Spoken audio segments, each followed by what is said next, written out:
play the correct one? No way! I played the right intro. I'm 2 for 2 now on that recently.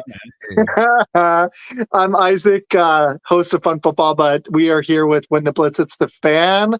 Very excited. Man, I also did a pre-record tonight. I know how you're feeling. How are you doing, man? Did you just have a good show? Oh, man, I had a great show. We had a guy on that actually completed the Boston Marathon. Found out that he did the Delirium Ultra 24, which is basically he ran for 110 miles and 24 in a 24-hour period. Exactly, Rio. So I was like sitting there. I was like, you what? What? I don't even run. The fastest I run is when the ice cream truck drives past my house. 100 feet. Yeah, when I switch on that 4 or 5 speed. When the Uber Eats guy shows up. Yes, dude, I sprint like a madman down the stairs, grab my food, and like hit the inhaler on the way back up. So, but no, it was a really good thing. Super big Atlanta sports area fan, and of course that played in well with Seth. So they really had some mesh, and then we also talked about the last 3 years of the AFC draft classes. And dude, y'all, as far as the Texans go, we gave y'all A's. So everyone else was like, I think Jaguars got B-, Titans got a C-. Well, actually the Titans got a D. And as they should. Yeah. So that was too easy. Give them F's. Oh, dude, I've given the Patriots F's. I've given a few teams F's. So they're really close, but I think maybe Levis might do something, but we'll see. We'll see. What's up, dude? If that is Peter, I've got a question for you. If you know, I think that's Peter. I can't tell if that's Peter or Mary's, but if you know fantasy football, I'll tell you what that's about later. And Matt, I'll explain that later. Well, if we're being honest here, I mean, we had a Pats guy on, and it was the best thing in the world on our mock draft because our Pats guy was getting ragged on by the Chiefs guy, and now the Pats are on the bottom of the totem pole. And then our bold friend, and I love him, Pete Collins is one of my favorite people, but he made this bold statement that the Pats are going to be selecting at 32 in the next few years, and we all just let him have it. I made too. I was like, yeah, it can't be the NFL. No, not the. Must be talking about the Pee Wee team. No. Yeah. Okay, so really quick, I try to do this every show. I'm trying to get better at it. Can you guys tell us about your show, where to find it? I've been watching y'all for a minute now, and I'm excited we finally got to collab. So, and you had some cool news you were just sharing off the air if you want to share. So, sure. Yeah, tell us about your show. So, our original show is called the Just Fans Podcast, and you can find us on YouTube, like where it says under my name at Just Fans 22. All you gotta do is type it in. We started that show it was spring break of 2022. It was all audio, and it was just me for like 3 episodes, and I realized this feels more like therapy. Like it's just weird when you first start and you're talking to nothing. And so then, my girlfriend's, I went to my girlfriend at the time. My girlfriend, because she's now my fiance. That's right, baby. Put a ring on it. Anyway, so she can hear me. She's about to throw something at me. No. So her brother, we go to family events, and her brother and I always kind of just like shoot it, just talk sports here and there. And I was telling him, hey, dude, I'm like 3 episodes deep on a podcast. It's just audio, so I would like a guy that I could talk to on there, so it doesn't just feel weird. And I was like, you want to come in? He's like, yeah, sure, why not? So we started doing a few episodes together. It's fine, whatever. When you first start a podcast, you got all these audio problems and all this stuff, right? And all the technical issues that go along with it, and you don't know what to do. You just kind of roll along with it. We did a few episodes together, and suddenly, like, I had a friend that I knew since we were kids, and it happened to be my buddy Rios here. And I asked him, hey, bro, you want to be a guest on one of our shows and just like talk mess? He's like, yeah, sure. And he did. And like a stray puppy that you just pick up from the street, he just never left. And he stayed. Gave him some food, and now here he is. And now here he is. And now it's a trio of us that we went from just we've been blessed, I guess, or we've been very fortunate of just starting it off together. Now we have about 2 weeks ago we had the legend John McClain on our show, legendary sports writer for Houston Oilers and Tennessee Titans and Houston. Oh, dude. Big NFL insider as well. Like just a Hall of Famer. Shit, man. Congrats. That's awesome. And to the point where like he wants to come on our show again because all we do is the Just Fans was basically created just to it's just like when you go out with your boys and you just shoot it and just at the bar have a beer and just talk sports. It's not as analytical as you'd want it to be, but it's just like literally just the name Just Fans talking, and just having a good time or whatever. Judgment free. You just talk. The only thing we judge you on is basically on your sports takes or whatever. Just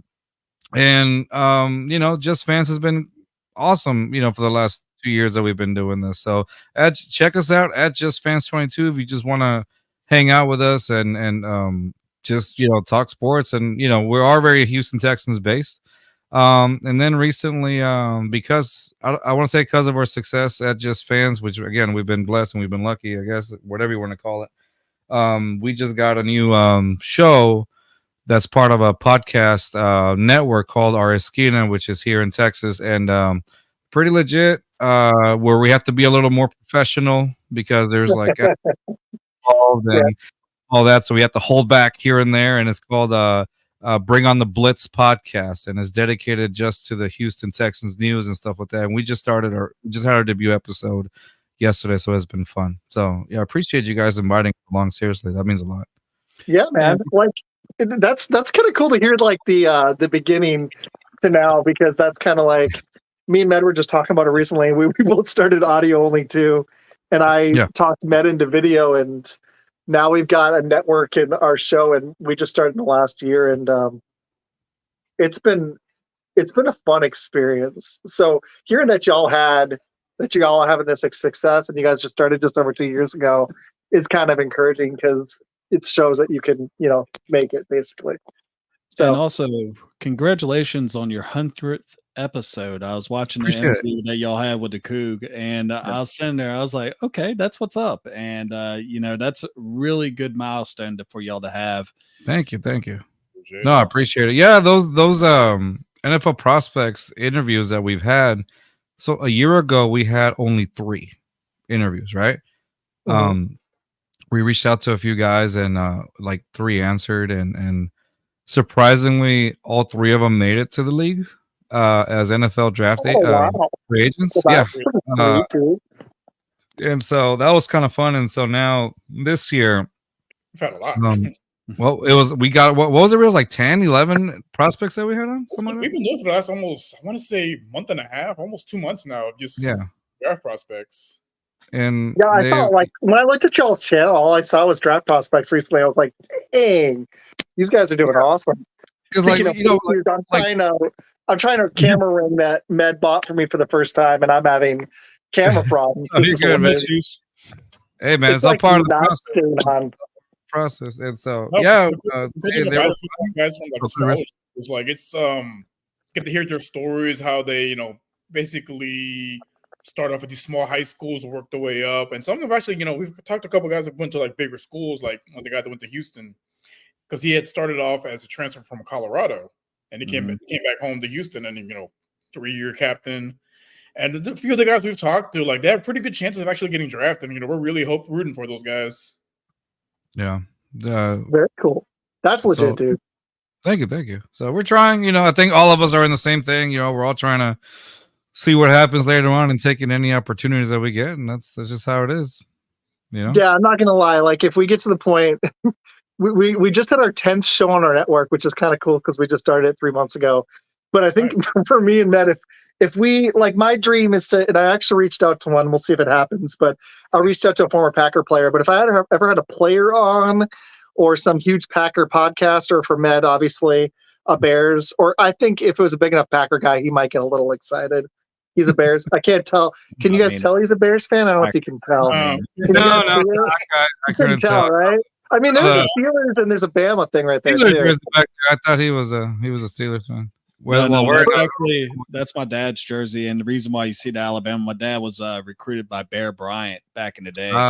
So, Nice. and he actually was legit, dude. He I mean, about to show you my age, but my dad also, when the Atlanta Falcons were still a really young team, he was invited for tryouts back in the day. So yeah, my dad was legit. I was decent, but my dad was legit. Hey That's man, amazing. don't downplay it, man. You were semi-pro. That's legit. Like I Hey, played 1 year of high school football, man. You got to talk yourself up. Like you made it further than over 90% of players make it, dude. At least. Thank Yeah. you. Yeah. Yeah. No, but like, And just so you know, Mary, I'm on my phone, so I can't do anything else. I switched. Mary. I was having. It's funny, you guys all talked about like the audio problems. Tonight, I've had my computer completely crap out into pre-record, and now my camera angle's like all messed up. But yeah, I'm on my phone because that's how the internet works better. So I got a quick question for y'all. Who's your? Do you guys have a draft prospect that really like stood out interview wise, or of all the prospects you guys have done recently, or anything? I really enjoyed Jalen Coker from Holy Cross. Jalen Coker, That's legit. that was such a fun interview. And Rios, I think, asked him like the coolest question. And Rios, go ahead, tell that story about the coolest question you asked. Well, whenever you're going through like the combine process, because he's one of those that actually got invited to the combine. So they ask you these random questions when you're interviewing with like the scouts and the guys from the teams. And I was like, if I was a scout or one of the executives, I'd throw like a curveball question. Who would be your starter Pokemon? Charmander? There you go. Separates the men from the boys. Eevee, man. I want Eevee. I want Flareon, probably. That'd be mine. Flareon's a good one. He went with Charmander, and our other co-host. Oh, Charmander. There you go. We gave him so much crap for it. Yeah.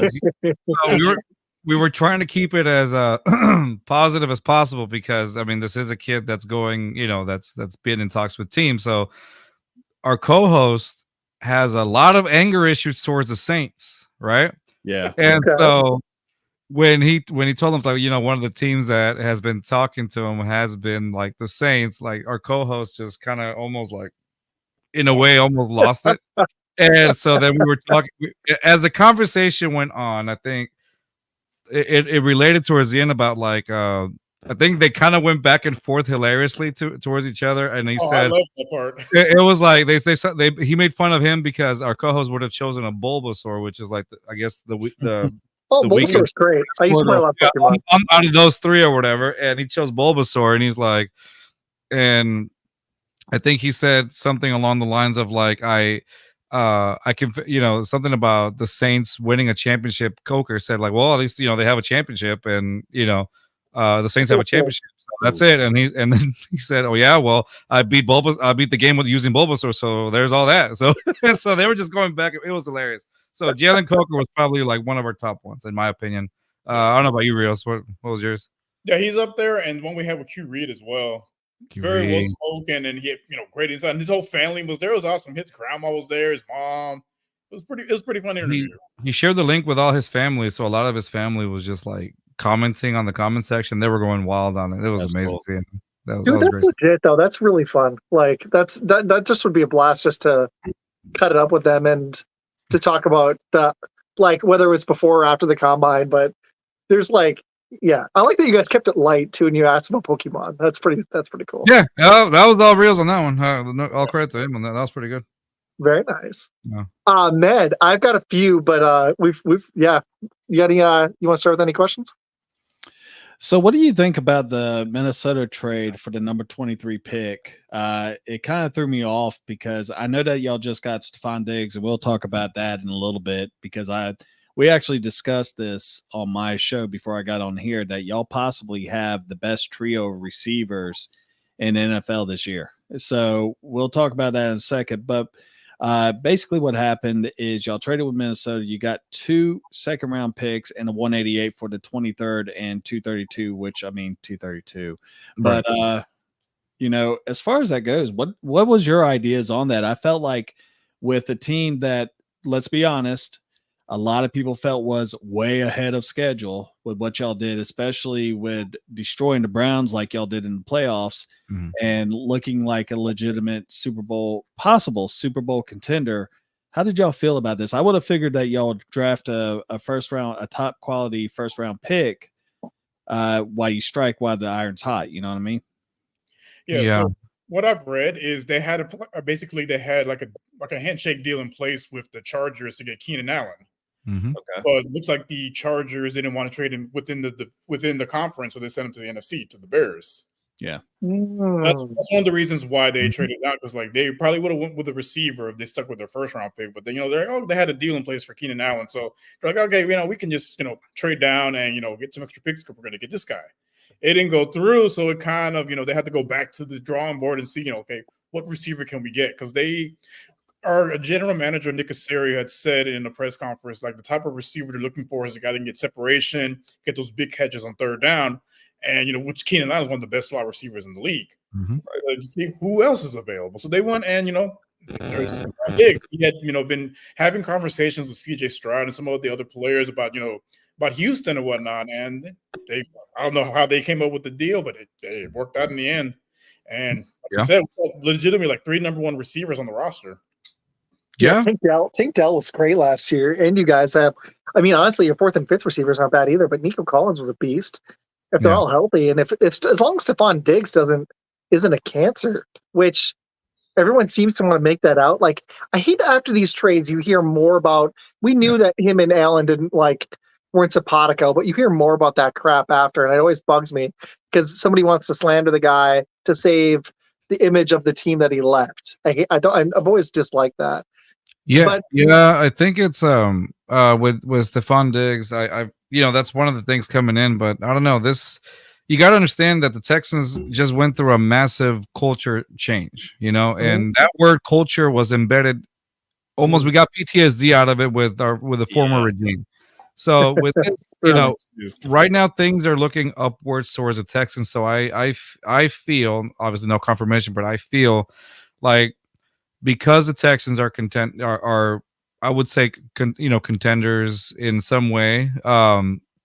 I think that's going to help alleviate a lot of whatever Stephon Diggs is supposed to bring to the table as far as locker room cancer or whatnot. Also, I mean, D'Amico Ryans is a guy that everybody wants to play for. We've had a Kareem Jackson, former Houston Texans safety, and then Quentin Demps, also former Houston Texans safety, who used to play side by side. Both of them used to play side by side with D'Amico Ryans and with the Texans back in 2011, 2012.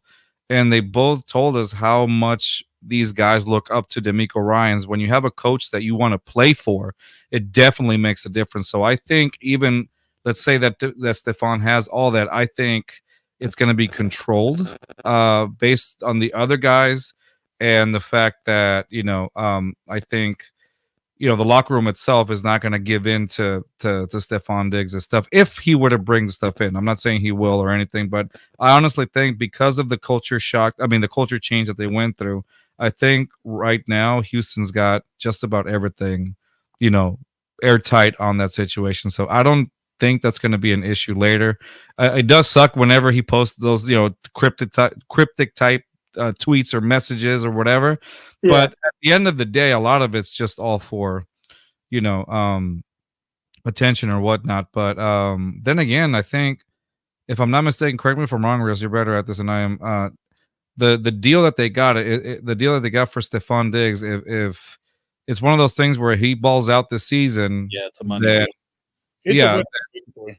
One more time. Basically, with us, it's a 1-year deal because he 3-year deal. Yeah, everything they did, they voided the last couple of years.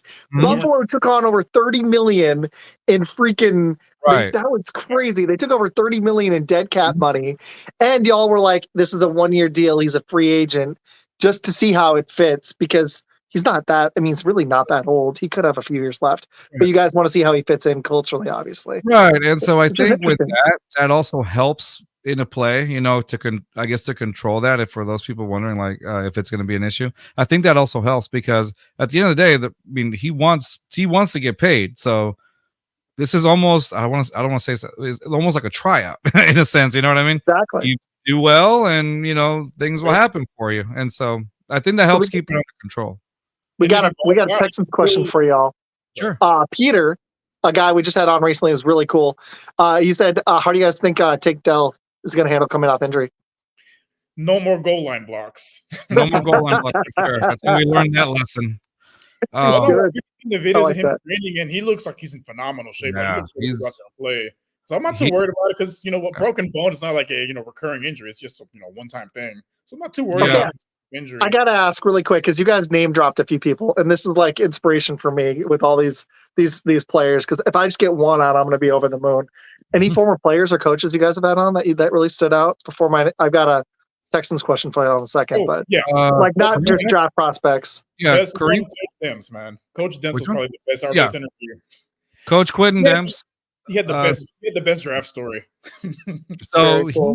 Quentin Dems, when we had him on, he was one of our first guys. We've had a few Texans players on, but like Rio said, Quentin Dems had one of the greatest draft stories. So he was at the time when he got drafted, he was one of those safeties that ran like a 4.4 really quick, and at the time, that's what really set you up into getting drafted even higher with your 40-yard dash or whatever. So he ran a great one, him and another safety, from what he told us. But he thought he was going to get picked high, like in the first round. But when that didn't happen, he went off and got drunk with his boys. And he got torn up. Like, he got lit up. This is in our show. This is one of our He's like shows. he's ticked off about his 40 time. That's He I just mean, got it's torn important. up. That's a sad thing. Yeah. It is. And Hit the so, top. and so then he comes back or whatever, and apparently the following morning, his mom's knocking on the door. He's passed out. His mom's knocking on the door. Boy, get your ass up or whatever, right? So apparently, Andy Reid, when he was with the Eagles, had drafted him, and he you know how he's supposed to call him or whatever. Well, he didn't answer because he was passed out drunk, or blacked out, passed out or whatever. And so Andy Reid kept blowing up his phone, and he wouldn't answer until his mom actually came in and started knocking on the door. And so that was one of the greatest draft stories that he told us there. But I'd say Quentin Dems, that thing was up there with just how awesome of a story he kind of told us. So That's I think legit, Him dude. and Seth Payne, because Seth Payne works for the radio station here in Houston, Sports 610, and man, we were just sitting and all just listening to him talk, like the way he would give these analogies and these stories he has. Like, we're just sitting there like kids in school, just learning and trying to soak it all in. he's an original Texan. That's right. One of the Yep. originals. But you guys are doing something pretty sweet there. This is fun. We're trying. I'm happy we got you guys on. This is legit. We're trying, yo. And I'm also excited because I feel like the Packers and the Texans are kind of both on an upward trajectory. Oh, And yeah. I'm curious, a lot of people think they're both sleeper contenders this year. I mean, and I'm Jordan really Love curious. is great for you guys this season. This Yeah, past and we made the wild. We won in the wild card too, and nobody expected anything of us at all. After losing, I thought we were in a transition year. We were 3-6 at one point, and then our defense started to play a little better, and Aaron Jones got healthy, and that was huge. And yeah, I'm excited. The Xavier McKinney signing for us was huge. I'm just, my big question mark is, does Josh Jacobs have a lot left in the tank? His career has been a little like this. And after he didn't show up, for training camp last year because he was ticked off about the he was the rushing champion, he wanted to get paid. Right. And then he came in out of shape with a bad offense and had a terrible season. But he still got paid by us, and I'm curious what he's got. But you guys didn't just go out and get, back to the Texans, you guys didn't just go out and get Stephon Diggs. You guys went out and made some other moves this offseason, which were very forward thinking, going out and getting Daniel Hunter on the deal that y'all did before you had to pay Stroud was genius. What'd you guys make of that deal? Yeah, you got to take advantage of when these QBs are on the rookie deals, because they're going to eventually eat about 30% of the cap once they, it's time for, especially the elite quarterback. So you definitely want to take advantage of when they're like the Chiefs did with Mahomes when he was on his rookie deal. They, they got some big names. They were able to sign some guys, and they took advantage of that. And even now, he signed a pretty team-friendly deal considering all the other deals that are out there right now. Yeah. So, and they had some areas they needed to address, pass rush. So they went out and got Daniel Hunter because they lost Greenard, Jonathan Gardner to Minnesota. But I think that was an upgrade. That might have been an upgrade. I think that was a slight upgrade, even though Hunter's older. Hunter's special. Oh, I don't know.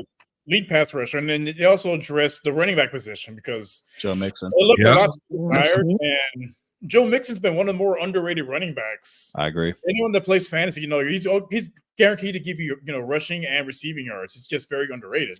And he's been playing behind the Bengals O-line. And when Burrow's out, he's facing 9, 10-man boxes because Jake Brown is not going to scare anybody. No. No, Well, exactly. I'm sorry. Go ahead. No, I was like, no, I agree 100%. Those were some of the necessities that the Texans needed to cover. Running back for sure, because Devin Singletary.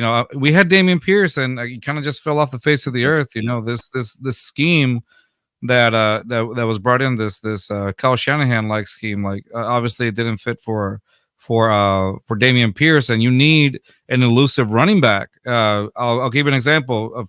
Back in 2010, 2011, 2012, Texans had Gary Kubiak as their coach, and they were using that type of offense. And so you had an elusive running back, which was Arian Foster. He was an undrafted free agent, for goodness sake, and he ended up being still currently our best running back. And Foster so was great, man. Yeah, and so you need an elusive running back, and unfortunately, Dameon Pierce is just not that guy. He's the guy that can just go straight, but it's almost like the vision is not there. Rios and I saw it a few times, during the season, and no disrespect to him, but it's just like it feels like the system just didn't fit him this season as opposed to the previous one when they had Lovie Smith or whatnot. And so I don't know. I'm hoping that he's able to contribute more to this season, to the team this upcoming season. But as far as the elusiveness, Devin Singletary came damn near close to the 1,000 yards, and now with Joe Mixon, I see it as an upgrade, to be honest. But I think we're going to be I think it was a great choice, a great pickup. Yeah. A lot of people wanted Saquon Barkley as well for the Texans, but I mean, Rios, you brought up a great point in one of our shows. They're damn near comparable, right? Yeah, someone brought up the numbers for both Saquon and for Joe Mixon, and they're near identical. Yeah, except for Joe Mixon, he hasn't missed any games in 4 or 5 years. Extremely durable. The only difference is Barkley is it had a lot of weapons on offense, and Cincinnati has.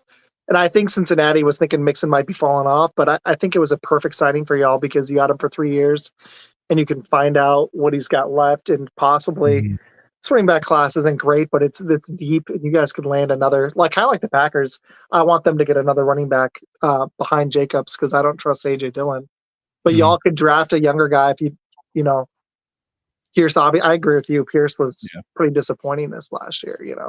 He really was. This scheme requires patience, not just vision and elusiveness, but also patience. Patience. A lot of times, the hole was slow to develop, and Pierce, instead of waiting for the hole to develop, he would just basically lower his shoulder and go in it.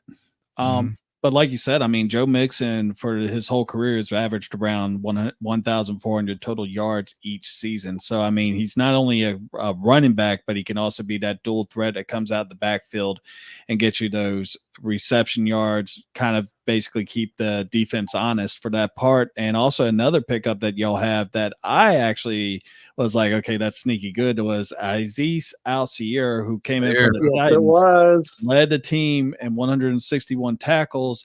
And I was really high on him when he left San Francisco because he didn't really play because Fred Warner and also Greenlaw was over there. So when he went with the Titans, I expected him to blow up, especially with the tackles.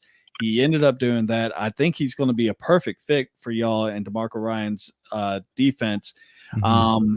I saw that y'all basically signed every single cornerback that y'all could. Y'all signed. Yeah.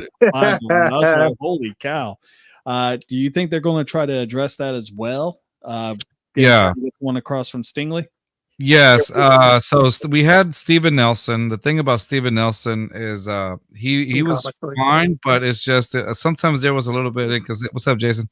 It was a little inconsistent, and there was a lot of he would get burnt quite often here this season. Of course, he had some decent plays, against Cleveland. Obviously, picked Joe Flacco, but at that point, it was like, well, it was about time somebody was picking off Joe Flacco, And so it was one of those things where I think even though statistically speaking his stats were pretty decent, I don't think it's going to match up with what he wants, with the Texans. So I don't see Steven Nelson this upcoming season. So I think that they're going to have to address either a corner or a safety. Now, another guy, we talked about Dameon Pierce, another guy that kind of fell off a bit was Jalen Petrie. Jalen Petrie's a safety that the Texans got off of from Baylor, and we thought it was a steal based on his performance last season with Lovie Smith's Tampa 2 defense or whatnot. So, and then this season it just didn't seem like it was clicking for him. A lot of regression that I saw, but towards the end it felt like he was starting to pick it up a little bit. But as a team, I don't think you can rely too much on, hey, maybe this guy's going to pick it up here and there. You need to have some sort of safety net. So I honestly think that during the draft, they are going to address a corner first. I know we're going to get them that a little later, but I think during the draft, they are going to address a corner, just in my personal opinion, because it is one of those spots of one of those necessities that the Texans definitely do need across of Stingley. And as much as I love Stingley, I mean, sometimes he's shown a little bit of being a little injury prone, Yeah. And so I think that's why the Texans, it's almost like a reassurance. They got a lot of depth when in corner. Like they got Mike Ford, CJ Henderson, all these guys, like you said. And so I think with that, it's almost like, you don't want Mike Ford or CJ Henderson playing, 100% of the time or whatnot. You want these guys to play here and there. And of course, some of these guys are guys that like Okuda, Jeff Okuda, like he was a former first-round pick not that long ago. And so he's at a point where, hey, maybe he's one of those players that, hey, maybe another type of scenery will make you a better player. And I think the Texans can do that. We saw it last year with Blake Cashman from the Jets, who was that's true. Yep. And then this past season, the Texans just make him click, and now we don't have him anymore. And so he signed. You figured it out, and then he left. Figured it out and left. Said, thanks, guys, peace. And then he left. And so I think that's what it is. I think they will address a cornerback in this situation just for that reason. Because I don't think they're going to sign Steven Nelson, and so that's just my area where I think the Texans are going to draft, or they're going to address there. Speaking of the draft, Peter's got another question for you guys. Genuine question. He said, what are the pro comps to Xavier Worthy and Adonai Mitchell? Man, Xavier Worthy, it's really funny when our 3-man mock, where did he go? He went in the third. He go like pick 70, 75? Yeah, it wasn't 75 because I picked up Tez Walker from UNC for the 75th pick. But Xavier Worthy, I mean, the biggest thing about him is that he's so small. Like he's 6'1", but he's 167 pounds. A strong wind will blow him over, and a lot of people really he might be lighter than that. He might come in actually lighter. That's still blaze it. He blazes it, but he's one good hit, and he's going into the ER. I mean, I hate to say it like that's that. That's my worry. But that's what I'm worried about. I actually want to get in on this question too, guys. What y'all's thoughts? Arias. Like you mentioned with Worthy, he's a smaller receiver. I mean, sure, he can. He's he set the combine record for the 40, but still, yeah. That's how good of a receiver he actually is.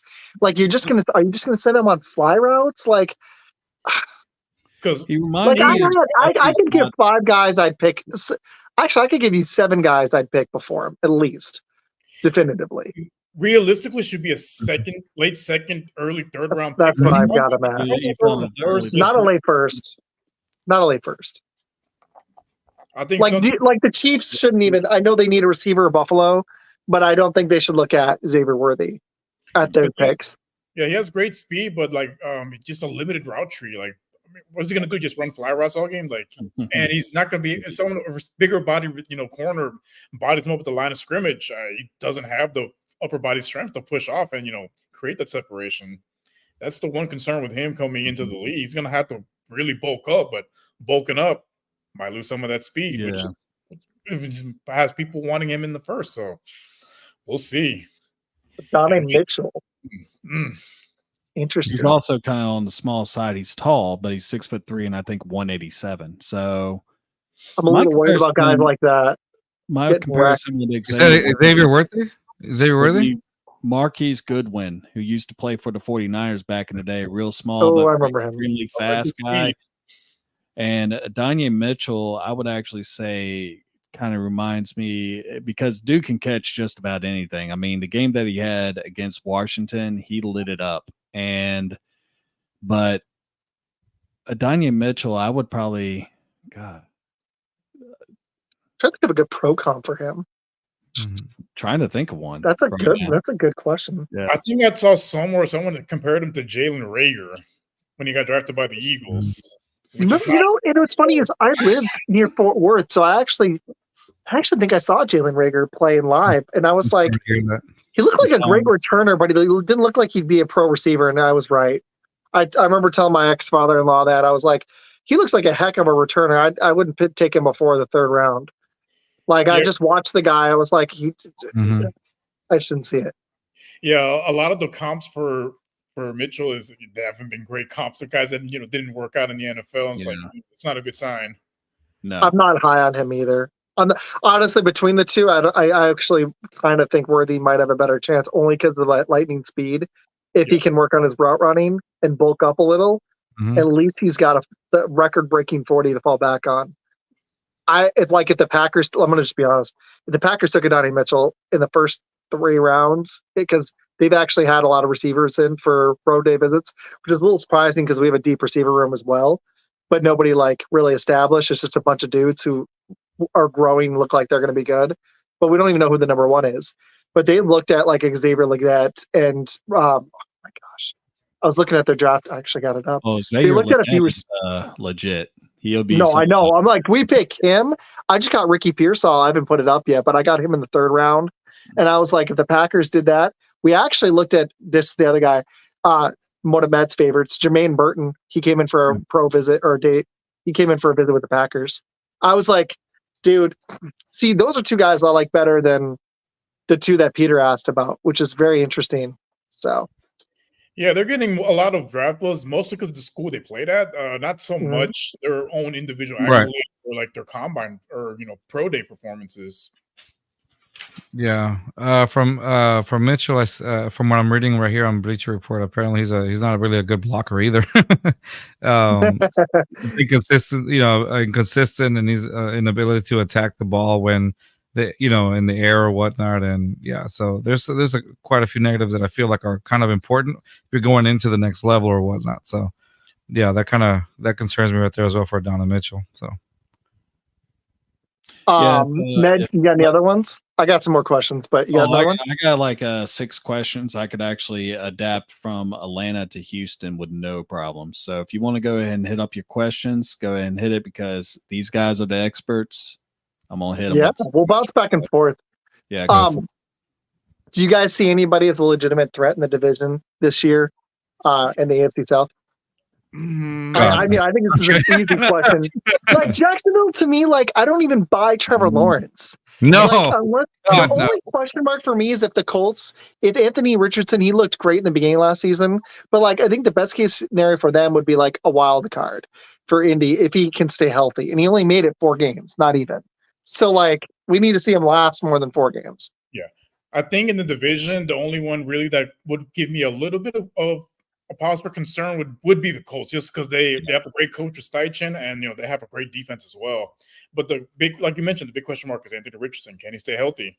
Because he likes to, when the pocket breaks down, he likes to take off instead of going through his progressions. And he was injured every year in Florida, and so far, he got injured every game this season. He's gonna have to learn how to slide, how to run out of bounds. Not take so many big shots if he wants to have a long career. That's what Gene Daniels should look at. Gene Daniels should watch Anthony Richardson, take some notes. Right. The Jaguars, they didn't really do much to improve in the offseason. Gabe Davis, that guy was out there running cardio for the Bills last season. They don't really have a true number 1. And again, I don't believe in Trevor Lawrence. And the Titans. Yeah. They moves like they want to win, and I still don't. They were one of the biggest spenders in free agency, Tennessee, and I was like, I still don't even think you're a playoff team. I don't see it with Will Levis, and you let Derrick Henry go for Tony Pollard, who I just watched. I live 30 minutes south of Dallas. I just watched him stink it up. He was not that great last year. He's a complimentary back. He's better when somebody else can hit the defense first, and he's a change of pace, and he's great in that role, but not as a featured back. So they've got him coming in, and then they went out and overspent for Ridley. Like Yeah, that was AJ Brown regrets. That's what that was. That was AJ Brown regrets. That's AJ Brown regrets without wanting to admit it. That's all it was. Yeah. That's very true. It's like we miss having a number one, so we're gonna overpay a guy who's not a number one. Well, we're not gonna pay the 25-year-old, but we're gonna pay the 29-year-old that wasn't that great in Jacksonville.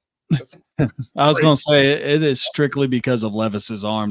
They got Ridley because he can fling it a mile, but you just don't know where it's going. And as far as like y'all were talking about with Anthony Richardson, he was as advertised with what he had in Florida. I mean, he had a 56% completion average. He spiked it up 2 points before he got hurt. And really and truthfully, as a passer, I wasn't really scared of that. It was him as a runner because that's really when he was crushing it. And yeah, there's no one there. I mean, it says a lot already when Trevor Lawrence is the last first round pick of all those quarterbacks back in 2021 to be the only starter left. Yeah. It was Mac Jones might take his job. Yeah, exactly. Can you guys imagine that storyline? Mac Jones takes his job this year. I will be a menace on Twitter. Very possible. Very possible. No, it would just be great. Yeah, then we'd be looking at. Yeah, that'd be funny. And then like the thing is, we also the schedule. I think they're pretty similar to ours also, and it's not as easy as well for us, just like it is for them. So I don't see anybody in the division really making a splash. Colts, I agree with that 100%. The Titans, I just don't see them. They, like you guys said, I'm almost reiterating because it's like they spend so much and for almost nothing. It's still that O line is treacherous. Like it's a swinging door. Anybody can come in and just take care of Will Levis. You know, it's nothing. Yeah. It's like what Russell Wilson had in Seattle before he bolted. You know, and so it was bad. Like that O line is just horrid. Yeah, I think they're gonna go all. Honestly. I think they're going to draft Alt. I don't believe in them. I don't believe in Jacksonville. I don't see a threat there. But I'll go as far as to say this. I felt like the Colts were much better without Anthony Richardson, to be honest with you. And they were with him. They actually were. Minshew was. Yeah, I agree. They were. It's funny because he showed flashes. Med nailed it as a runner, but I agree. Yeah, he's a game manager. Like he knew exactly what to do, and that's why he got as far with the Colts as he did. Because he was a game manager. I don't think Anthony Richardson would have gotten as far with him. So that's why I believe that the Colts were better off without Anthony Richardson than they were with Gardner Minshew. They got a strong running game defense, and that's a perfect recipe for a game manager. Peter's on it. I'm going to hit some other comments really quick, and then I got another one for you guys. But one of my students, this is a student, Chelsea's here. One of my students said, hey, so I got to give her a shout out. And Mac and Cheese is here. Thank you for watching. You guys rock, seriously. But Peter had he said that's a good comp on the Jalen Reagor. He wasn't a 9.99 RAS though. And then he asked, and then him and Jason got a quick question. Peter asked, speaking of teams that made ridiculous moves, what are you guys' thoughts on the Giants trading for Burns, but then letting McKinney and Saquon go? That's another team. I have no idea what they're doing. I don't know what they're doing. They don't know what they're doing. They don't know what they're doing. He was the epitome of mediocre. You're paying. He's one of the highest paid quarterbacks, and now you're going to draft his replacement. 2 years after paying him? Do you think they just want to rebuild that defensive line? Do you think they're like, let's have a fearsome front, and let's just start there because that's how they won their Super Bowls, both of them. The two recent ones, they wouldn't have won if they didn't have that pass rush they had. Do you think that's their weird thinking? Because I can't figure it out otherwise. Mm-hmm. Like if we can hold our opponents under 7 points, we have a chance. Hold on. No running game. No weapons. One of the first remind me of remember the times. It reminds me of remember the times we blitz all night. They're gonna roll on Tommy DeVito week 6 and be praying for a miracle. It's gonna be great. There'll be a lot of soccer scores out there. 3-0, 2-0. I think in a lot of ways they're just going to hit the reset button. They can go into this draft and actually completely re-overhaul their whole offense. Their defense, they're going with veterans. They got Burns on one side, you got Thibodeau on the other. That's a pretty decent little 1-2 punch right there. And also got Lawrence up the middle. So, I mean, their defense should be all right. McKinney definitely would hurt, especially with the fact that he's now a Packer. But, you're going to see him twice a year. Yeah, I'm going to see him twice a year. But, Saquon getting gone, I mean, that was a money move. Everyone kind of saw that coming after they gave Daniel Jones, a.k.a. Vanilla Vic, his contract. And he just straight out just fell flat on his face. I don't know why they drafted him. I can't remember if there was someone they could have drafted instead, but yeah, no, that was a failed experiment in my eyes. I'm going to be curious if they go quarterback, if any of the quarterbacks fall, if they're going to go quarterback at 6 and shock everybody. If one of, if either, it won't be Caleb, but if either Jaden Daniels or Drake May fall, or if somehow McCarthy doesn't go in the top 5, I'm going to be curious if the Giants seriously think hard about taking a quarterback at 6. They would probably go with May. I mean, instead of Neighbors, he'll be there, but instead of getting a weapon for a quarterback they don't buy, maybe just get the quarterback. It's going to be interesting. I don't know. We're going to see. Okay, so I got a question, and then Jason's got one in the chat. That's good. What do y'all see yourselves right now? I mean, it's pre-draft, so I hate doing this pre-draft, but where do you guys see yourselves in the hierarchy in the AFC right now? Like, where do you think you fall? I would say in the AFC, as of right now, probably the 3rd best team in the AFC behind the Chiefs and the Ravens. Just because you beat them, they're the top dogs. I honestly will. I hate to agree with Rios because I hate the guy. Just kidding. No, I'm gonna say I agree with that too, just for that reason that the wide receiver combo that we have so far is top tier, and right now with Stephon Diggs, Tank Dell, Nico Collins. If you think about it, Nico Collins had over 1,000 yards last season. Tank Dell was almost there if he hadn't gotten injured. You would have had 2 wide receivers that would have gone over 1,000 yards. And now you add Stephon Diggs to the mix like that. You're giving weapons to CJ Stroud. And then of course you add Joe Mixon there that can take a little bit of the load off as well and help, develop that offensive scheme of the Texans, Dalton Schultz too. Yeah, and then exactly. Thank you. And Dalton Schultz as well. I knew I was getting something. Yeah, Dalton Schultz that adds on in there that has been pretty decent. Noah Brown and Robert Woods to back up in case any of those guys. Noah Brown, who had about 500 yards last season. When he had out of nowhere, he had like 2 great games out of his life that Dallas never gave him. And so it was just, I mean, if we're being honest here. I miss Noah Brown, man. They haven't had a 3rd receiver, and he showed more flashes than anybody they've had since Cole Beasley. Exactly. And Dallas is going to be the guy they drafted, unless he picks it up, Tolbert, they're going to be hurting. And then Brandon Cooks left the Texans to be in a better place. It worked out really good. He got to watch what he got to do was he got to watch the wild card at home and then stay home. It was wonderful. Exactly. It's great.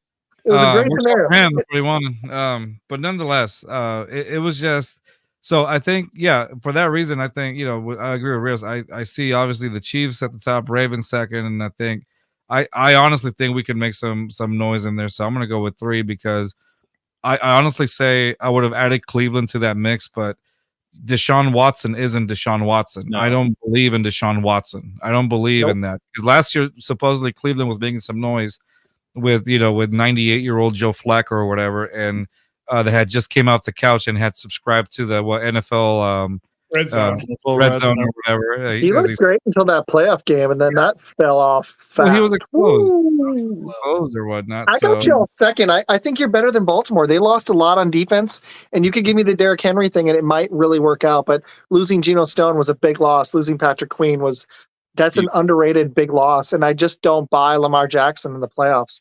Yes, he played well against y'all, but he had he was playing the Chiefs D, which is legit, but he did not.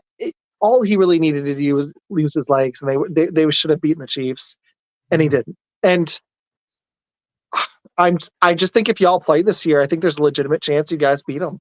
They may be a slightly better roster right now, but I think your ceiling's higher. And I just don't until Lamar Jackson gets there, even gets to the Super Bowl. I just I don't see it. Matt, what do you think? I still think they're number 2 because not Yeah, man. only the fact that y'all got Joe Mixon and y'all shored up y'all's offense quite a bit, you also got DeArco Archery from the Tennessee Titans as well. And I love when you see a team grab division rivals players, especially in my opinion, 3 of the better players that they had. Really and truthfully, Lamar Jackson, y'all's defense was all right. But y'all definitely got the players that actually plug the holes to sit there. So if Lamar Jackson tries to make a run for it, he's got a player in Aziz Sayir that can actually hold him. I mean, dude's fast, and you got guys that are going there, and y'all on the up, man. I mean, another year in Ryan's system. The players that have been there the year before, they understand it that much better now. And you're getting some playmakers. I mean, y'all gonna be legit. The only other team right now that I could see that could potentially be the best team would be the Chiefs at this point. Yeah, and they're gonna be an interesting team with their receivers. Okay, Jason, I think we were leading into this anyways, and then I'm gonna hit Matt's questions. Jason says, "What do you guys think the Texans will take in the first round of the?" Well, they have a second round pick. Their first pick, the second round. And can it be a position or any position or player? So you guys pick. What's your first pick? 50? Well, 42. 54? 42. 42, that's right. 42 yeah, and right then on, 50, yeah. it's 42 and then 59. 41. Yeah. 59, that was the other one I was thinking of. I had an interesting scenario I brought up yesterday on our show. Because like we mentioned, we don't have a first round pick. Now, since there's going to be a lot of corners that go early. I mean, not a lot. There's going to be a lot of quarterbacks that go early. It's going to be a lot of receivers that go early. So you're going to have some corners that drop. And one of the guys that might possibly drop is Kool-Aid McKinstry from Alabama. So my theory is if, say he drops below pick 30, I could see Houston trading up to get him because, again, we have a lot of Alabama players on our team. Will Anderson Jr., you got Christian Harris also played at Alabama. D'Amico played at Alabama. I was going to say coach.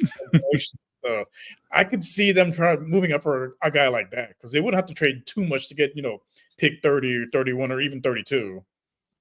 Because they're really realistically trying to 10 spots, and they wouldn't have to give up too much. And they get their cover corner, the pair opposite Derek Stingley Jr. I like it. If we don't take Edgerrin Cooper, if we're dumb enough and he falls to you, that might be a good player too. But I don't think the Packers will do that if he's even there. Right. He's a player I really like. What about offensive line? Is there an offensive lineman you guys like? I haven't seen much talk on offensive line. It's been a lot of take on defensive and mainly corners or defensive tackles. Honestly, one guy that I know the Texans have been talking to quite frequently has been Javon Bullard, and he's 5'11", 195 pounds, had 56 tackles, 2 interceptions, 5 pass, 5. I like him a lot. He's a guy I like. Yeah, I like him in the Packers too. He's great. And so, honestly, I think he's a guy that he's been connected to the Texans a lot as well. So there's a possibility that they pick him or whatnot. But I honestly think corner, another one that I would like. TJ Tampa's a good one too. Yeah, I was thinking that. 42. He should be there. Yeah, I think he'd be there. 42, probably. 4 tackles, 2 interceptions, 7 pass block. He's long. He's a longer corner.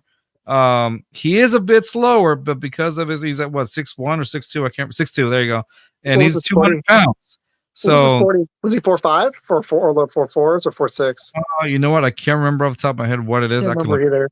I've scouted it's all blurring together. Dude, I'm a teacher. We have state testing this week and last week. I'm just like my brain, and we just did a 3-hour show.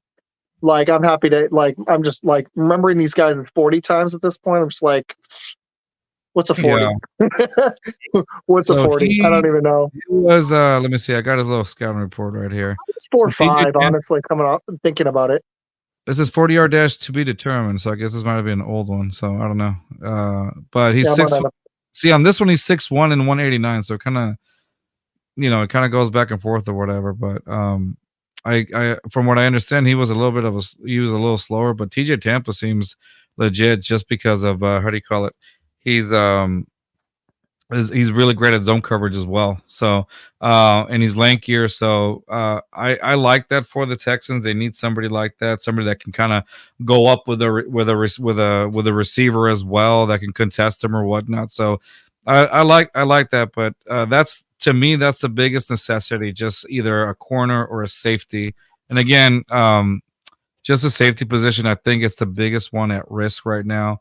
I know we got a bunch of depth in corner, but honestly, I'd go with a safety. That's why I was pretty high on Javon Bullard, or even Tyler Nubin's another one that comes up to my head. You know, dude, I like Nubin. I know he's got his RAS isn't like amazing. It's like a 6 or something. But when you watch the guy on tape, I'm like, you gotta like. I don't believe in just this stupid RAS score. Like, I get it. The Packers GM's huge on it, but when I watch Tyler Nubin, I'm like, if we took him at 41, I'd be ecstatic if we don't go Cooper DeJean in the first, because we need a free safety. And he looked like a ball hawk to me. His 40 time, I know that guy because I've scouted him a bunch. It was 4.6 flat, but that honestly, that's fine. That's just fast enough as a safety. He played quicker and instinctive. That's what I liked about Tyler Nubin. What I like about the Ball Hawks is it fits perfectly, I feel, with D'Amico Ryan's system. You know, having the Ball Hawk like that, and again, it's I feel like it's kind of similar to like the older like Wade Phillips type of defense that he used to play with or whatever. And so I remember having those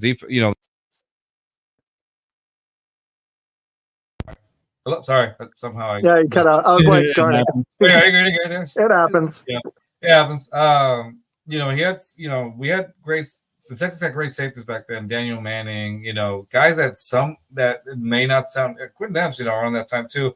Guys that may not sound big, but man, they got the work done when the Texans had like an elite defense back in 2011, 2012. So I feel like they're trying to replicate that, but you need a ball hawk. You need somebody that's going to be there. Heck, even Kareem Jackson, who we had on the show, played safety his last season for the Texans, and he did fine.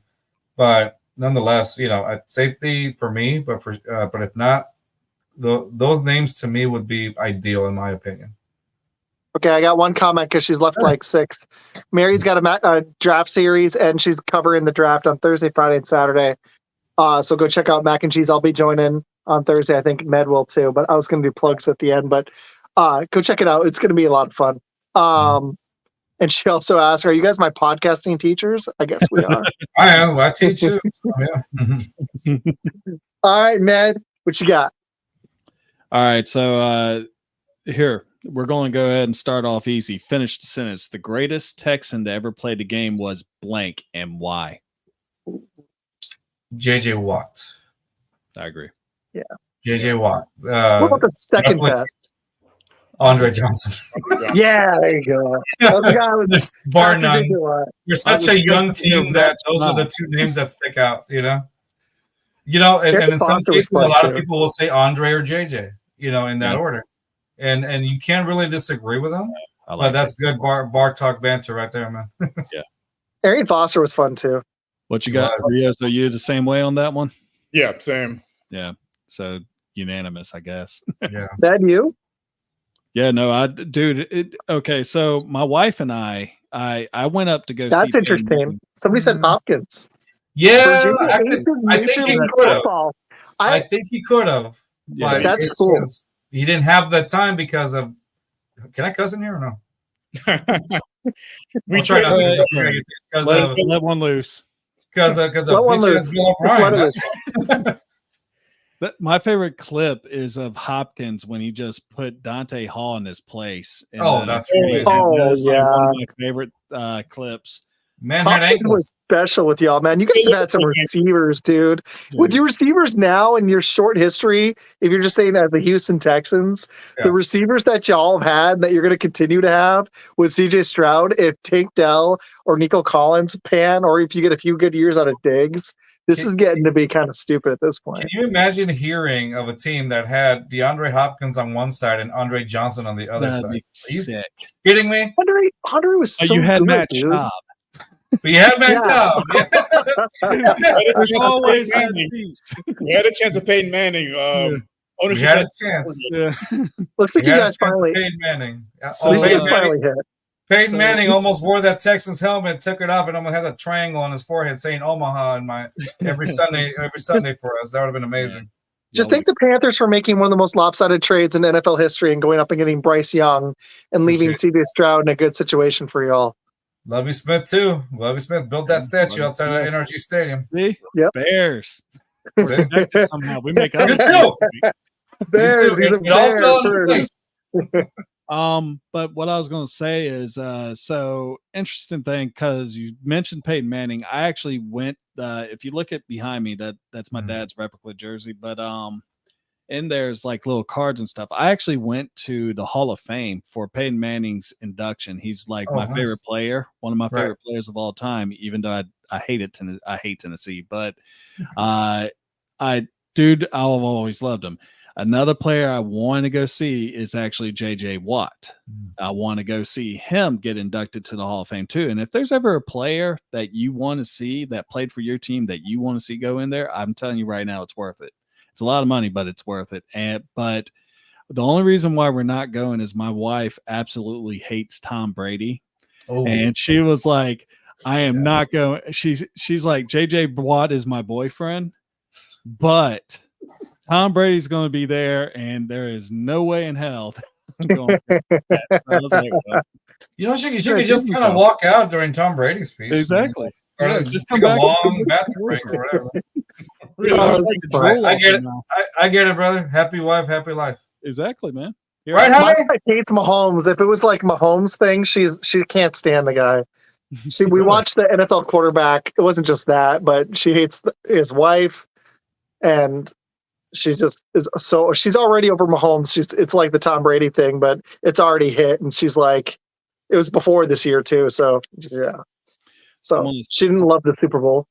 Oh, we got another question if you want to touch that, but another one. So I'm going to segue into other Houston sports too. So what is your favorite memory as a Houston sports fan?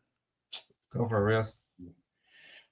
Oh man, so for me, it's because I'm a little bit older than Carlos. I grew up a Rockets fan, and seeing old man win in '94, that's probably the top one, because that's the first time a Houston team has won a championship.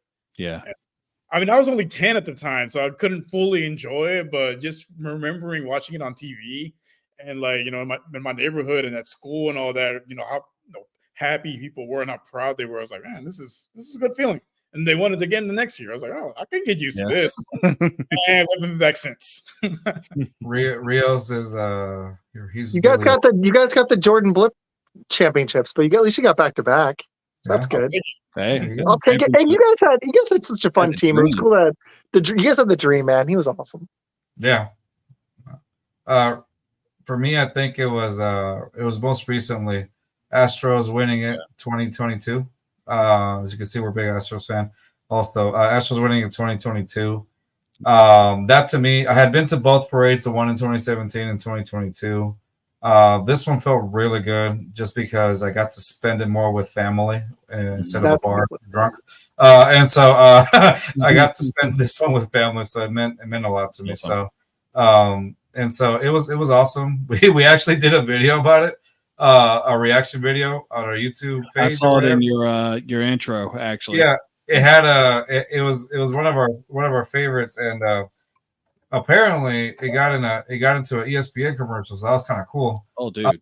Yeah, it was awesome, and so it was a great one. Not because of that, but just because seeing how it ended, because everybody knows that we're talking baseball, the cloud that the Astros have over them, and people don't forget, but who cares now? And so that's how I see it as a fan. I'm like, the cloud that they have over them. But 2022, I felt like that was a great redemption year. So showing people, hey, this is what this team was made. And after that, last season, we got to, Game 7 of the ALCS, so we got pretty close. And this season, I don't know what the hell is happening, but we are not anywhere remotely close to it. And it's, it is what it is. But to me, my favorite Houston sports moment had to be the Astros winning it in 2022. And crazy, did you know is that with the Houston Rockets, did you know they originally came from San Diego and became the San Diego Rockets? Yeah. When I was looking up some stuff on this and was just like, I didn't even know that. And I'm 43 years old, so San Diego Rockets. Yeah, think about that. It ain't Space City, so yeah. It's like the Lakers with that came from Minnesota. There's no lake in LA. Minneapolis. There's no lake in LA. I've seen the lakes in LA. It's so weird of a jump. Name, you're like, okay, they were in Minnesota, so I get it. Yeah. Now they didn't Hey, even. I got a quick one. What's y'all's feelings on James Harden? Ooh, I just have to know. More into basketball than I am. Go for it, brother.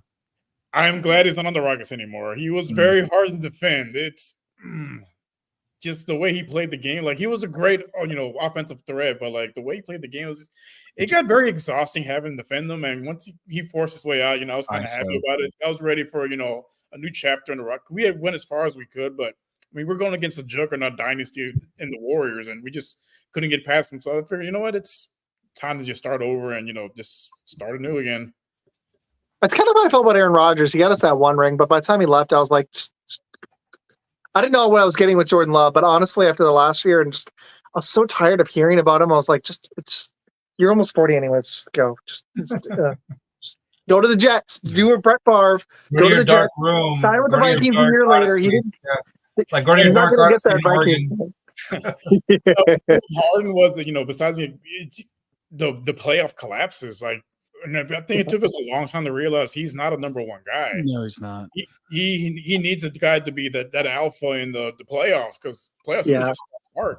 When you're like this in the regular season and then you dip, and I know like they were running up against the Warriors, but it was just yep, I agree. All right, Matt, what else you got? So Carlos, you kind of foreshadowed my next question. I thought about this while I was talking to you, because I did notice the Houston Astros champions in the background. And the big thing is that with baseball, do you think they're ever going to really get over the whole scandal with the trash cans with the Houston Astros? They'll bring it up for a while, but if you think about it now, it feels like it's starting to tail. But it's starting to tail, because at the end of it, it's look, the way that I saw it personally, and this is my personal opinion on it. I don't want to say a lot of teams do it, okay? Because that's just and they do a lot of baseball since the 1880s. So everybody knows about the Yankees in the early 2000s and all that stuff that was happening. I mean, you can go back and date it. What is the definition of cheating, right? True. What is the definition? A lot of teams in baseball have done it in some sort of way. Whether it's trash cans, whether it's the spider tag, whether it's roids, you name it. Every team has had a form of doing that. Yes, network. Yeah. Not to name names or anything or whatever. But you can pinpoint. Let me Sosa. Sosa. I mean, Mark McGwire looked like Brock Lesnar, for God's sake. Every player in the 90s. Cough. Yeah. Kurt Schilling compared to like the man's everybody. That's part of the problem. That's what turned a lot of people off baseball.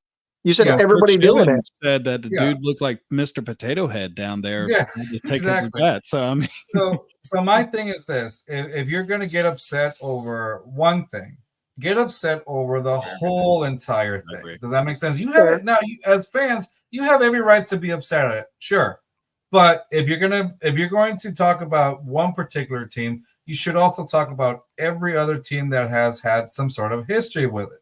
Okay, does that make sense? Don't just pinpoint one. And the reason for that is because I feel like the MLB did kind of like a piss poor job of taking care of that, of handling it. I'll give you an example.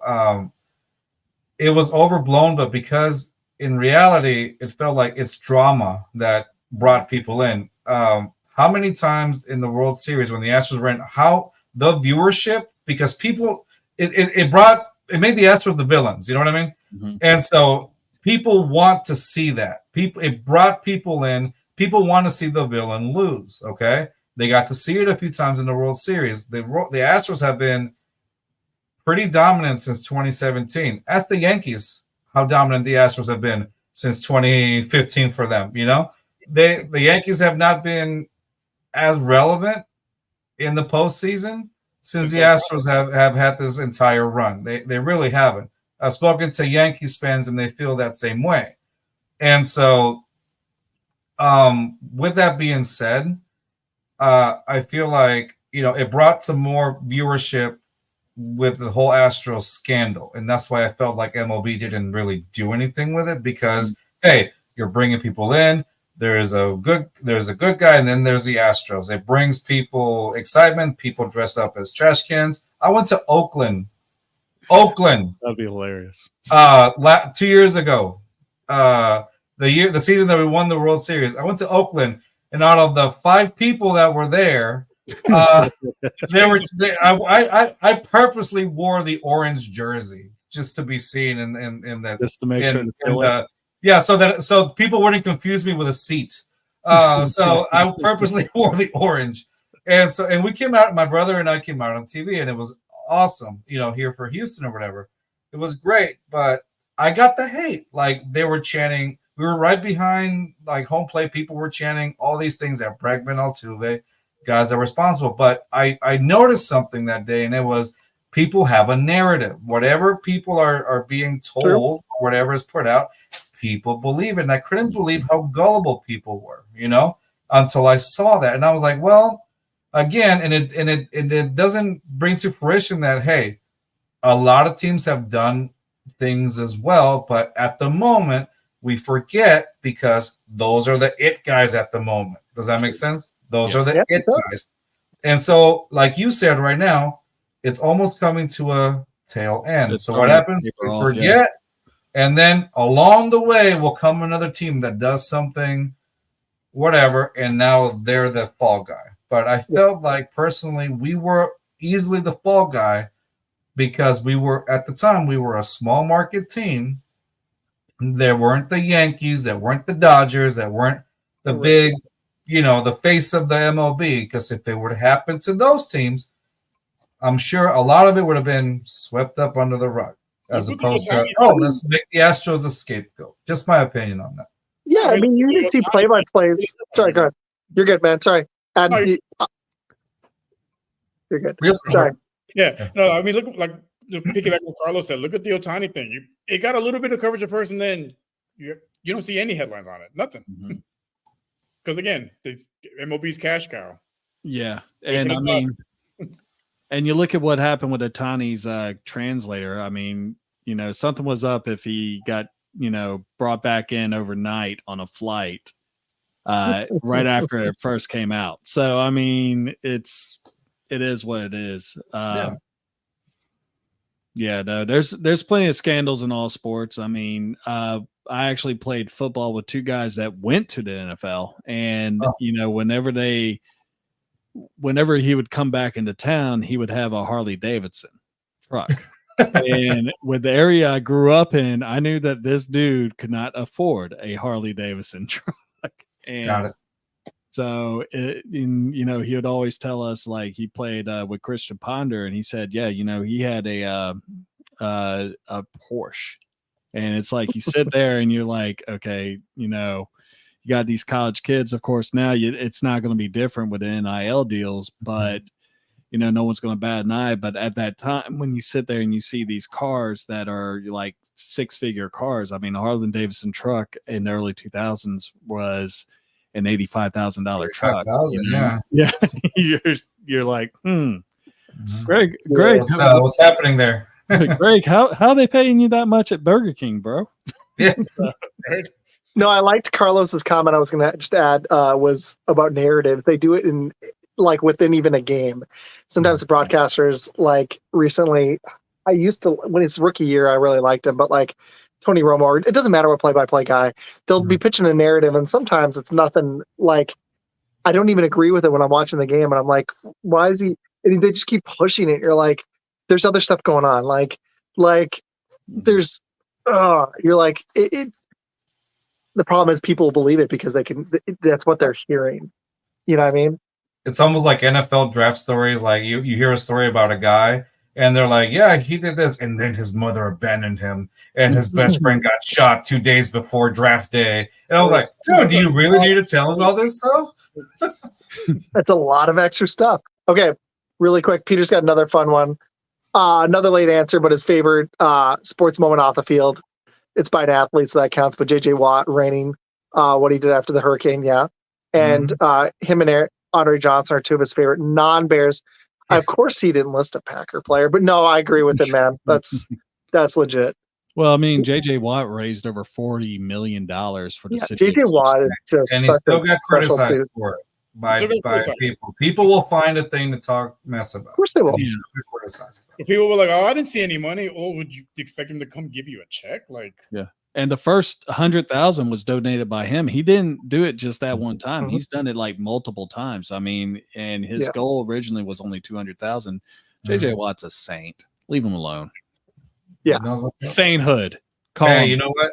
I was so happy one day. I almost lost I was at a bar. Of course, I don't know why that's my stories, but I was at a bar, and it's a true story. I have it pinned on our X account. If you guys if you ever go see it at just Fans22 on the X account, it's pinned under I think what is it? The ones where like the favorites or whatever. I can't remember what it is. It's one of those. Oh, highlights. It's under highlights or something. Highlights, yeah, that's what it is. And so I was drinking at a bar one day, and the day that he retired, when he announced his retirement, I posted a picture of young JJ Watt with the buzz haircut after he had caught that, against that Bengals game where he made, Andy Dalton look ridiculous as he was or whatever. And it was just one of my favorite games. That's one of my favorite top games that I saw. And it was just a young JJ Watt, whatever, where they told the story, again, here's a narrative, about like him being a pizza delivery guy and stuff like that. So I posted, from a pizza delivery guy to, being a potential Hall of Famer, a future Hall of Famer, not potential, a future Hall of Famer. Okay, so I posted that. So I'm at a bar, we're just hanging out with friends, whatever, and so I'm looking at Twitter and I get a notification. JJ Watt liked it. I was like, what? But I had posted on there, would love to have him on the podcast one day, and he liked it. But ever since, I've been trying to get him on, and I hope one day I get to achieve that goal. But I had Brett Favre like someone's comment on my post, and the dude went nuts. It just happened a few days ago, and it was pretty sweet. And then when the NFL player, his name's Alex Green, I reached out to him. He didn't play all that long, but he played with the Packers for a minute. I think he lasted like 3 or 4 seasons in the NFL, but he reached out and said he'd be down. I was like, well, there we go. Because I haven't had a player on yet, but we did just start. That's my goal for this year. If I can get a player or I've been talking to Ike Packer, some big Packer podcasts. That's my goal. Like, that'd be just sweet. So hearing your guys' stories, and what makes me even more excited about it is hearing your guys' stories about some of the players that have hopped on. And that'd just be a lot of fun. So, Isaac, let me ask you a quick question. I'm sorry, and this is I don't mean it to sound too personal or whatever, but you mentioned Brett Favre, okay? Mm-hmm. Now, you're a Packer fan or whatever. I like how Matt is like smiling right now. Because I know where he's going. Let me ask you, how did you let me ask you this, because I want to know how you feel about this, because you're a diehard Packer fan. No, you can. Yeah. So when all that stuff came out with Brett, how did you feel about it as a Packer fan? Did you lose any sort of respect, or did you just kind of like? No, I did a little, and honestly, I'm going to be honest, and hopefully he doesn't listen to this. Sorry, not trying to. I get him on in the future. I hope he listens. No, for real though, I had so many issues with what I heard, and I was like, if there's any truth or validity, that sucks. But I also here's the problem: all the crap with Aaron Rodgers right now. If social media had been a thing, Brett Favre would probably look even worse. And he had other issues that were going on that that make Rodgers whole what the heck is that drug thing that he used that he never officially got in trouble for, but his darkness retreat crap? Favre was addicted to painkillers. Yeah. He had an alcohol problem when he was a player. I was little and I knew this stuff. And then he the broadcasters were always in love with the dude. And I was like, I think Brett Favre would look like Michael Jordan probably would too, honestly, especially because he just did not put up with shit. You're doing this, you are gonna try, or I'm gonna make it so hellish for you, you're not gonna want to be on this team. But Brett Favre, man, that looks bad for him. And people forget how much he annoyed the Packers, flirting with retirement every year for 4 straight years. And then he came back after he retired and committed to Rodgers after he waited for 3 years, so they had to commit, or Rodgers' contract was about to come up, so they had to make a decision. His crap was, honestly, it makes Rodgers stuff, as annoying as the dude is, look like nothing. I lost a lot of respect in I'm going to be honest with you. I respected what he did as a player, but I never respected him as a person before. Okay. So what little respect I had was gone, unfortunately. So I name dropped because it's cool because he's a legend, but Yeah, Med's man. laughing at this. He's enjoying this part. Yeah, I hope he's watching. Well, Yeah, I mean, we just went up to 53 from 52. He's the 53rd person watching right now. well, I mean, there's a reason why his ass is sitting in the middle of a swamp in the middle of Mississippi right now. He got busted. He got caught. Yep. And what he did was 100% wrong. This dude took money from poor families for housing projects that is supposed to be. I wrote an article on this. And you did? Yes, I forgot about that. Yeah. And so when I did a whole bunch of research and how many people took the fall for this guy, first off, he's a Packer. The hate for Packers are biblical for Bears fans. I'm sorry, Isaac. I like you. I hate your team, but nothing personal. My team because you hate my team in part because you guys haven't beat us this decade. No, we have beaten you this decade. We just haven't beat you in the last 5 years. But that could be coming up. This decade. Yeah. It's been a hot minute. It's been 5 years. But yeah, who's counting? Yeah. I just want it to be a rivalry. Like, I want it to be fun again. I hope this Caleb thing lands for y'all because, like, I made a video about it, and my concern is that you guys still don't have the systems in place, even though you went out and got a, pretty looking Keenan Allen, and you guys had DJ Moore, and your offense looks amazing, it looks pretty, but it's like, do you have an offensive line? Do you guys have a quarterback coach? Are you going to let Caleb sit for a minute and get a veteran ahead of him? Is Swift actually going to be your running back? Like, are you going to go get another weapon when Keenan Allen tears his ACL week 3 like he does every other season? Are you guys really going to have this set up for Caleb to succeed? Because I would actually prefer that, but I just don't believe the ownership has, while I love polls, do they have the systems in place for Caleb? I question whether it was Jane Daniels or Drake May, it wouldn't matter. I think what they did is they also got an offensive coordinator from Seattle that has a very similar offense that would actually suit Caleb Williams or Jaden Daniels or whoever they decide to get a scrambling quarterback. Problem with what they had in the past is that they would actually draft someone like Mitchell Trubisky or Justin Fields, a scrambling quarterback, and try to make him into a pocket passer. And yeah, they didn't do a great job with building up anyone like that. Yeah, you're right. It's not a rivalry right now. I hate to say it as a Bears fan, but it is true. I've said it plenty of times.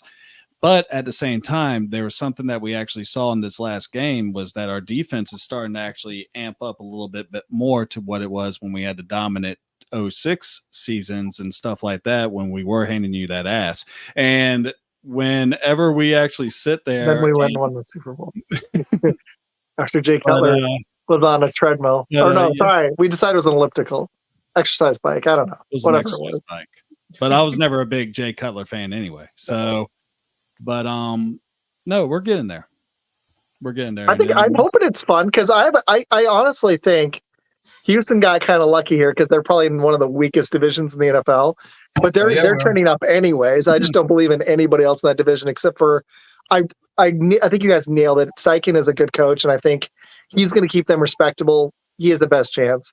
I don't know what to make of Peterson. He's such a weird coach, but it's really more about Trevor Lawrence. And I mean, after Christian Kirk went down last year, he didn't look the same at all, but he was banged up and the offensive line wasn't great. I've heard a lot of excuses, but I just don't see it. I heard a good analogy, like with number one quarterbacks, you either got a bust, you got a decent guy who's going to hang in the NFL, or you got a, perennial Pro Bowler Hall of Famer kind of guy. And I definitely think Trevor Lawrence is in that middle. He's not a bust. He's just in that middle range. I don't think he's got that ceiling that we all thought he did when he came out. I just don't think so. I think people are mid. Yeah, people are starting to see him that way too. Yeah. I like the dog. The dog's like, she's a producer. I like it. So there is one question that's actually coming up, and it's something, I know that it says right here, Chelsea says no NBA, or hockey.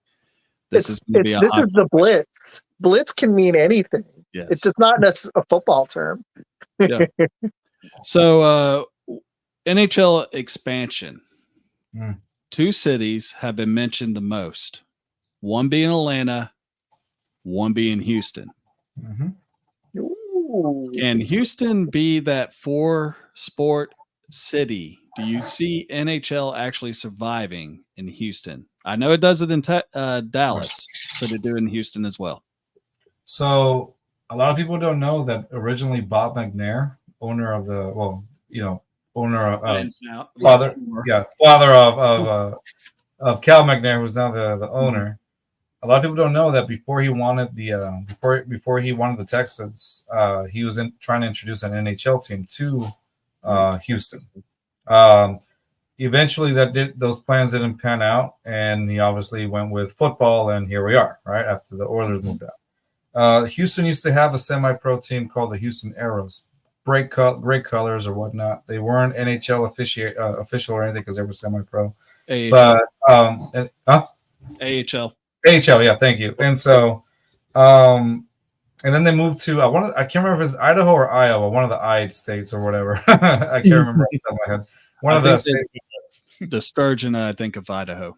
Idaho, yeah. And so they moved, and then that was it. So they didn't quite survive. They used to play at what we used to call the Compact Center, which is now Joel Osteen's church. And then now, I can't remember off the top of my head if they went to where we are now in the Toyota Center or whatnot. But I don't think they did, yeah. So they had moved out. So, but now I feel like with the popularity of hockey, there is a chance that there might be a market over here, But enough. Your city's big enough to handle it. You're almost as big as DFW. Yeah, the city's big enough. I see that now, which is funny because even though both cities, Dallas and Houston, are in Texas, they're very different. They're very different, big time. And so I don't know. It's like I have mixed feelings about this. I would like one, to be honest with you. I would like one because I am curious about hockey. I haven't really have watched much of it or whatnot, but I feel like there's a possibility that a lot of fans would enjoy this, but I don't, as far as a survival rate, I don't know what the market is for hockey here in Houston, but I think it would be worth a shot. But at the same time, this is me just not knowing, obviously, but but I think it'd be worth a shot. People come out, to these events. Houston's very supportive of the teams. We have some of the best fans, and then we don't at the same time, well, we don't mind showing, we don't mind showing our true colors to our teams, Astros right now, and, so I'm telling you, so I don't know. It all depends. I can remember when I used to go watch the Astros when they were losing 100 games a season, pay $5 and then sit wherever the hell I wanted, Yeah. So I don't know how it is. I think it'll go over well. Even Houston is a soccer city. I'll tell you that. Houston likes soccer. But sometimes I would love to see more people come out to the Houston Dynamo games, And let's just call a spade a spade. I love our team, our soccer team. We're reals and our soccer fans, but there's not, sometimes you don't see as many people as you would like. They show up whenever we start winning. I think that's everywhere else as well, but their international games, they sell out NRG. NRG seats about 70,000 people. The Shell Stadium seats about 16,000. Yeah. You'll get half exactly. And I would like to see that in the Dynamo Stadium that we have there, but sometimes we don't see it. So I don't know. Honestly, I don't know how it would be. I would like to see it personally. It just depends, honestly. So cool. The person that wants to bring in is Timon Fertitta. He is originally from Houston. He has helped the University of Houston program basketball and football. He's poured a lot of money into it, and they were able to get into the Big 12. The basketball teams are one of the top contenders year after year for the last 6-7 years. Mm-hmm. Football team, now that they're in the Big 12, they're able to get bigger recruits, and they should be able to make the same type of ascension the basketball team did. And he's done the same thing with the Rockets. Like, he's not afraid to spend money. He knows what it takes to build a winner, and he's not afraid to spend the money. And I think if with him but being the driving force behind bringing a hockey team to Houston, I think it'll work. There could be a market for it. I think there could be a market. Money, for the facility, for advertising, trying to bring in top players, top coaches, and that's what it takes. Because if you have a great product, the people will come. Laughing at the comment. I know what you're laughing at. They keep talking about Elijah Jones. This Elijah Jones thing is just cracking me up. This one though, if the Packers take, I'm just going to tell you guys this: if the Packers take either Elijah Jones or Spencer Rattler with the 25th pick in the NFL draft, you probably won't see me on a podcast ever again. You're going to need to do a wellness check. I won't. You're gonna have to make sure I'm alive for real. Max Melton, I don't want him at 25 either, but at least that wouldn't be 100 picks away from where he should be drafted. Spencer Rattler, maybe somebody takes a shot at him in the third round, but yeah, third round I could see it. Probably Denver, to be honest. I have a this is kind of pivoting away from the Texans, but I have a theory with Matt. I talked to him about it. I think that there's going to be, I think at least 5 quarterbacks are going in the top 15. I think there's a solid chance Bo Nix goes as well. I think these quarterback hungry, needy teams are going to do it. I think they're going to have 3 quarterbacks in the top 3 picks. I think Minnesota's going to trade up with Arizona, or if they, if I was Arizona, I would just take Marvin Harrison Jr. But I think Minnesota or somebody's going to trade up to get McCarthy. If he's even the 4th quarterback or whoever falls, you have those 4. But then if you look at picks 11 through 13, you've got, there's the Raiders need a quarterback. Denver needs a quarterback. I don't know if there's a lot of other guys there, but they have nobody right now. So I think there's a solid chance that somebody reaches for Penix and Bo Nix as well. What do y'all think of that? Yeah, I know. I could definitely see 6 quarterbacks going in the first round, and they're going to be overdrafted. Yeah, there's also JJ McCarthy being a top 10 pick. I'm like, I don't see it. Yes, thank you. I'm from Michigan originally, and I love what he did with Michigan. He's a winner. There's a chance he develops with the right system, but if you're projecting him to be your savior in the top 5, you're projecting that. You're in the top. You're making that out your projection. That's not what's going to happen. I don't think. Yeah, even in the top 10 is still a big reach for him. Like, I agree. Honestly, I see him as like a 2nd round guy, like going to maybe a better team and sitting and learning behind a good quarterback. But if you're asking him to give him the keys to the franchise and asking him to turn the team around, he doesn't seem like he's that guy to me. He should go in the 30s or 40s. I think that'd be a fair spot for him.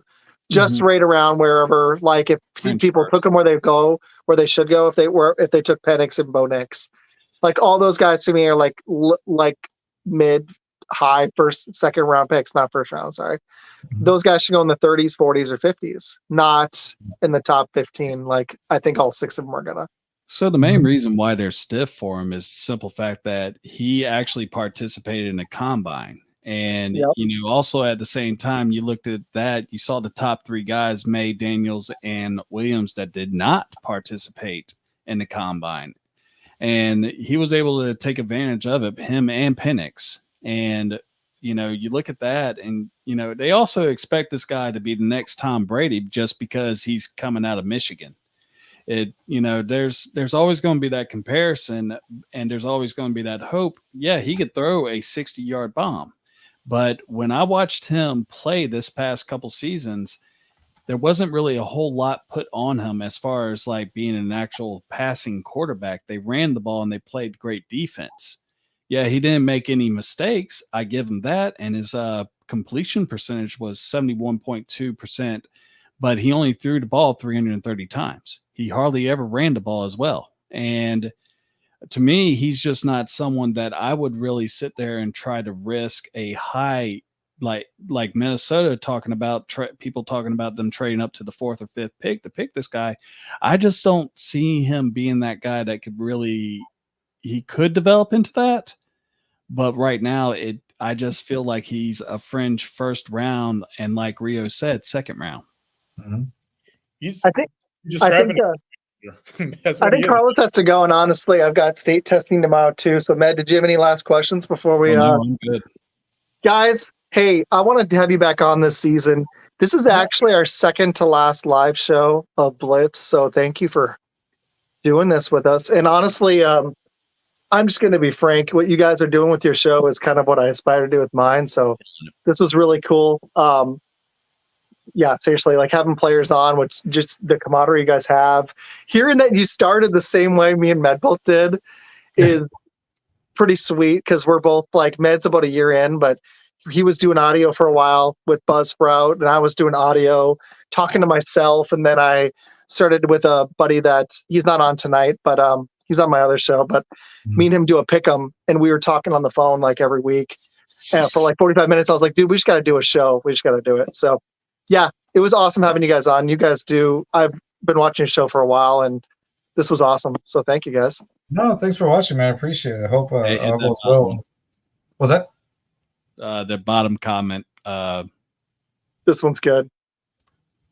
Thank you for coming on. It was really awesome. He's a really cool guy. Like, appreciate you, Peter. you're going to see him on a lot of our shows, I think. Yeah. Appreciate you, Peter. Appreciate you. And man. he's a Bears fan, so it helps Med. He needs some support. So, Mac has a show tomorrow live. Everybody, please check out Mac and Cheese Live. They've got a bunch of stuff this weekend, and our other shows on Podcast Boys. They're awesome. But really quick for the viewers, really fast, Carlos and Rios, any closing thoughts and reminder where they can find you guys? Yeah, you can find us on if you're on X, follow us at justfans22, just like it says there. Also, same thing for our Twitter handle. For our YouTube handle. Follow us on that. Tomorrow we're gonna have Houston local news anchor, sports anchor Adam Wexler. Works for a local station here. We're gonna interview him because the Texans just released their new uniforms today, and so we're going to be talking a lot about the new uniforms. What's funny? We saw a lot of actually decent reception from other fan bases, which is weird because they completely roasted the Broncos. So I thought, whatever. But we got a good reception, so I was pretty happy. So yeah, just follow us up on our Twitter at JustFans22, on our YouTube account at JustFans22 as well. The only one that's a little different. Our Instagram account at JustFansPod altogether, and we're there. We post a lot of things there, and looking forward to doing some more collabs with you gues, man. Appreciate y'all having us. Yeah, this was awesome. Chelsea enjoyed you guys a lot. If you can't tell, a lot of people enjoyed watching it. But yeah, I hope you all have a good draft too. Seriously, pick 42, but I'm excited to watch all this season. It'd be really sweet if both of our franchises surprise. Not Mad, sorry, Mad. But if the Packers and the Texans make the Super Bowl, it'd be pretty fun. But yeah, Matt, do you have anything else? Bear claws up. No. Go, Caleb. Save our franchise. Titans suck. Titans suck. Yeah, there you go. Bears suck. No, you know what? Instead of the Bears, how about the Lions just fold this year like a cheap tent and our team the division? That'd make me happy. I do like their new uniforms that they unveiled, though. They were pretty nice. Yeah, I was sitting there. I was like, man, that helmet looks sweet. So, but other than that, also cool to meet another teacher too. I didn't even know that, so that's pretty sweet. Oh yeah, man. I'm a sped teacher too, so luckily I don't have grading, but I've got paperwork. So fun. Yeah, some stuff. Hey, my fiance is the same. So I brought same thing, man. So honestly, oh man, it seems to be grading, but some of the kids, man, it's April too. I'm just like, we've got the kids get 4 more weeks. It's one of those things. It's April, and if you're a teacher, you know. And honestly, we pushed it so hard with the podcasting, so it's like triple tired. I love the draft. This is my first year doing it, so I started September last year. But in April, I forgot how tired. Like after the 3-hour show on Sunday, man, I told Matt, I was like, dude, I'm so mentally exhausted. Like that's how I feel like on any Thursday and Friday now. Like I can get sleep and I'm still tired. So yeah, you know. What grade do you teach? Second, math and science. Wow, very cool. Hey, I'm middle school. Real quick. Yeah. Oh, is there another comment? Sorry, I wasn't one last comment, guys. Sorry. Yeah, really, really fast. Are you guys going to Texans Packer game in Green Bay by any chance? Probably not. I'm broke. Just be honest, man. He's going right onto the couch and watching it from the TV. All right, I'm going to travel to this couch with a beer in my hand, and some chips. That's how I'm going to in the house. Spirit. No, if we do travel, there has been talks that the Texans and the Cowboys might play on Thanksgiving. If they do end up doing that, I might go to Dallas to watch them. That'd be sweet. I wish I was not broke. I would like to do that. Okay, really quick. Also, you guys can see me and hopefully Med on Mac and Cheese we're going to cover the draft. I'm only going to hop on for the first few picks because after Sunday I'm burnt out. And I just want to watch it. I want to watch my pick live instead of broadcast about it. But you can catch Mac and Cheese. They'll be covering the whole draft, and they're going to have a bunch of people on. They're part of our Podcast Boys network. We've got few shows. So yeah, check them out on Thursday night, right before the draft starts. So start like 15 minutes before, and they've got a fun last mock draft tomorrow night. But otherwise, you guys can see me and Med on Fun Football Podcast next week. Med's going to join me on Monday night. No, did we decide Monday? I think Monday night for the Man Cave. And then Thursday next week, this is our first time ever doing this.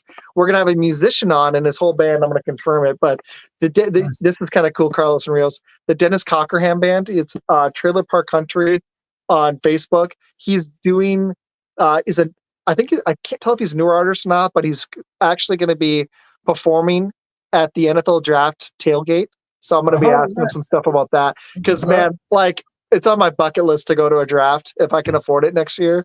Me and my dad are talking about it in Green Bay, but I just want to hear about how much fun this guy had at the draft. So I think that's going to be legit. That's going to be fun. And it's going to be his whole band too. Right, yeah, I'm going to be like, okay, I've got several. There you go, bro. And that's going to be, I think, our last live Blitz show until August. So we're going to kick it off. We're going to end it with a big bang. So, but you guys were the second to last one, and thank you for joining us for this episode of Blitz. I'm Isaac. This is Matt. Thank you, Carlos and Rio, and we will see you guys next week. Peace.